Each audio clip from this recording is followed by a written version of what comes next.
Hello friends, welcome to pro helping hand channel. आज की video में हम जानेंगे कि एक्सेल में काउंट इफ फंक्शन कैसे काम करता है। साथ ही मैं आपको ये भी बताऊंगी कि काउंट इफ फंक्शन को अगर हम इफ फंक्शन के साथ यूज करते हैं तो वो क्या कमाल दिखाता है एक्सेल। तो मैंने एक छोटा सा एग्जाम्पल लिया है, मेरे सामने आप स्क्रीन पर देख रहे होंगे। ये कुछ बच्चों के नाम है और उनका कुछ सब्जेक्ट्स का डाटा है।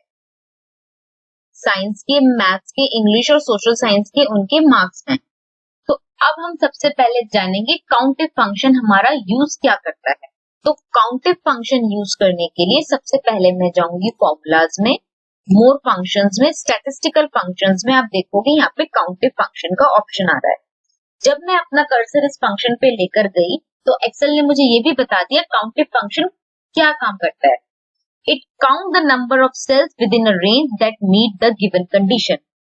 हम एक्सेल को कोई कंडीशन देंगे और वो उस कंडीशन में के अकॉर्डिंगली जो हम उसको रेंज सिलेक्ट करके देंगे, कितने सेल्स में वो रेंज जो है वो कंडीशन सेटिस्फाई कर रही है, वो हमें उन सेल्स का नंबर काउंट करके दे देगा।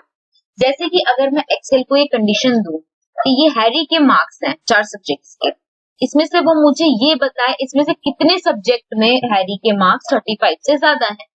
यहाँ तो हमने जो है ऐसे ही पता लगा लिया क्योंकि छोटा सा डाटा था। अगर यही बड़ा डाटा हो और उसमें आपने काउंट करना हो तो उसके लिए आप इतने सारे जो स्टूडेंट हैं, ये तो जरा से स्टूडेंट मैंने यहाँ दिखाया। अगर मेरे पास बहुत सारे स्टूडेंट्स हो, उनका डेटा मुझे निकालना हो तो एक मैनुअल काम करने से बेटर है कि मैं सीधा एक्सेल में काउंटिव फंक्शन लगाऊं और उससे पूछूं एक्सेल से कि भाई मुझे बता दे कितने सब्जेक्ट्स में इनके पर्टिकुलर स्टूडेंट के मार्क्स 35 से ज्यादा है। तो आइए अब हम फॉर्मूला लगाते हैं। मैंने लिखा इज इक्वल्स टू काउंटिव, और जैसे मैंने लिखना शुरू करा आप देखोगे नीचे यहाँ पर काउंटिव फंक्शन, उसने मुझे यहाँ पर एक्सेल ने काउंटिव फंक्शन हाईलाइट करके दिखा दिया।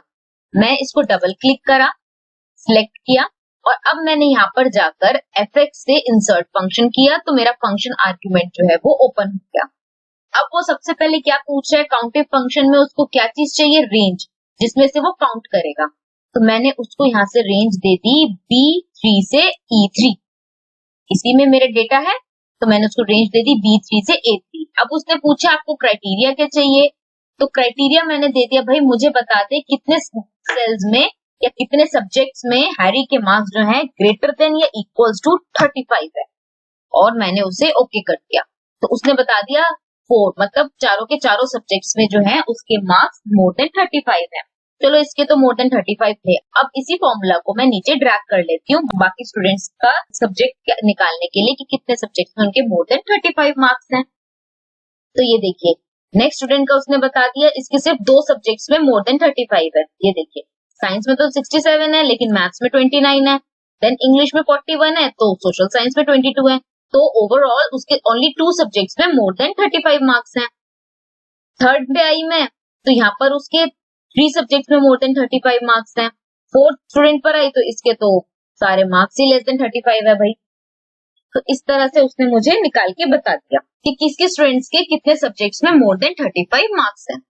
अब ये तो मेरा डेटा एक निकल गया काउंटिव से कि मुझे पता चल गया कि एक पर्टिकुलर स्टूडेंट कितने सब्जेक्ट्स में मोर देन 35 मार्क्स हैं। अब मुझे रिजल्ट डिक्लेयर करना है और मेरा क्राइटेरिया ये है कि जिस भी स्टूडेंट के 3 या 3 से ज्यादा सब्जेक्ट्स में मोर देन 35 है वो पास है, अदरवाइज वो फेल है। तो अब या तो मैं मैनुअली लिख लेती हूँ यहाँ पर, ठीक है जी इसके 4 है मतलब 3 से ज्यादा है तो ये पास है, पर मैं एक्सेल जब मैं यूज कर रही हूँ तो मैं मैनुअल काम क्यों करूंगी, मैं एक्सेल को कमांड दूंगी वो मुझे रिजल्ट निकाल के देगा। तो अब इसी रिजल्ट को निकालने के लिए मैं काउंटिव फंक्शन को इफ फंक्शन के साथ यूज करूँ। अब मैंने यहाँ पर लिखा इफ, ब्रैकेट स्टार्ट किया, उसने सबसे पहले मेरे से पूछा लॉजिकल टेस्ट क्या है। मेरा लॉजिकल टेस्ट क्या है, जो मेरी काउंटिव की वैल्यू आई है वो ग्रेटर देन या इक्वल टू 3 होनी चाहिए। ये मेरा लॉजिकल टेस्ट है। अब मैंने लगा दिया कॉमा क्योंकि 3 या 3 से ज्यादा है तभी तो वो पास है ना स्टूडेंट। अब वो पूछ रहा है वैल्यू इफ ट्रू, अगर ये वैल्यू ट्रू है तो क्या रिजल्ट देना है मैंने, अगर ये लॉजिकल टेस्ट मेरा ट्रू हो जाता है तो मुझे क्या रिजल्ट देना है। तो मैंने उसको दे दिया डबल कोट में पास। ये तो आपको पता ही होगा, नहीं तो मैं बता देती हूँ कि जब भी हम एक्सेल में फॉर्मूला लिखते हैं, अगर सिर्फ नंबर्स लिख रहे हैं हम फॉर्मूले में तो हम डायरेक्टली लिख देते हैं, लेकिन अगर आप कोई टेक्स्ट लिख रहे हो फॉर्मूला में तो उसको आपको डबल कोट में लिखना होता है, नहीं तो फॉर्मूले में एरर आ जाता है। कॉमा, अब वो मेरे से पूछ रहा है वैल्यू इफ फॉल्स। अगर आपकी वैल्यू फॉल्स होती है, मतलब आपने जो लॉजिकल टेस्ट दिया है वो पास नहीं होता, वो ट्रू नहीं होता, तो आपको क्या वैल्यू चाहिए? तो मैंने उसको डबल कोट में दे दिया फेल, कि भाई अगर उस 3 या 3 से ज्यादा सब्जेक्ट्स में मोर देन 35 नहीं है तो उसको फेल कर दो, अदरवाइज उसे पास कर दो। सिंपल सी मेरी कंडीशन थी और मैंने इस पर एंटर कर दिया, उसने मुझे रिजल्ट दे दिया पास। मैं एक बार फिर अपनी कंडीशन रिपीट कर देती हूँ। मैंने एक्सेल को कंडीशन दी थी कि अगर स्टूडेंट के मार्क्स 3 और मोर देन 3 सब्जेक्ट्स में मोर देन 35 हैं तो वो उसे पास कर दे, अदरवाइज वो उसको फेल कर दे। तो अगर 2 सब्जेक्ट में उसके 35 है तो मेरी कंडीशन सेटिस्फाई नहीं हो रही है तो वो उसको फेल करेगा। अब इसी फॉर्मूला को मैं नीचे ड्रैग कर लेती हूँ, तो आप ये देखोगे उसने मुझे मेरा रिजल्ट दे दिया। ठीक है, 2 सब्जेक्ट्स हैं, मेरी कंडीशन क्या थी?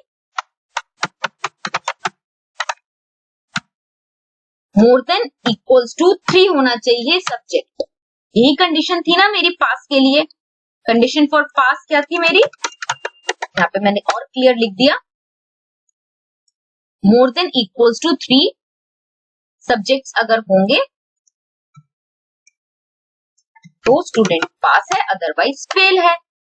तो अब उसने बता दिया 2 सब्जेक्ट्स में सिर्फ उसके मोर देन 35 है तो वो फेल है। यहाँ पर 3 था, 3 सब्जेक्ट्स में मोर देन 35 था तो उसने पास कर दिया। यहाँ पर तो किसी भी सब्जेक्ट में 35 से ज्यादा नहीं है तो वो फेल हो गया। तो इस तरह से आप काउंटिव फंक्शन और काउंटिव फंक्शन को इफ फंक्शन के साथ कर अपना आप रिजल्ट निकाल सकते। आई होप इस वीडियो के थ्रू आपको if function with COUNTIF function use करना आ गया होगा। Thank you.